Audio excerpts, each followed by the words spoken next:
Hello, hello mga katimbari! Andito po tayo ngayon sa General Santos City High School. At dito po gaganapin ang poster making ni Jemima.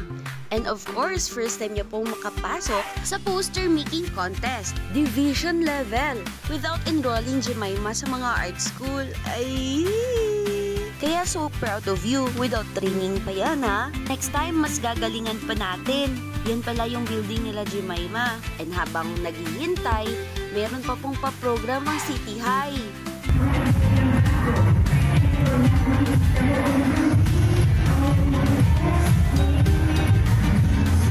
May paala, doctor pa ng mga team. At tupos kasi silang nanalo dun sa kanilang competition. And meron din tayo mga folk dance. O, diba? Salamat po, General Santos City High School! Dahil hindi po kami na-bored as parents na naghihintay sa aming mga anak.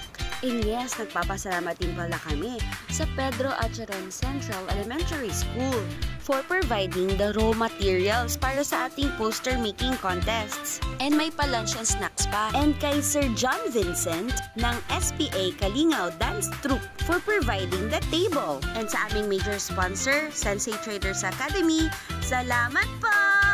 And this is the finished product. Congratulations, Jemima!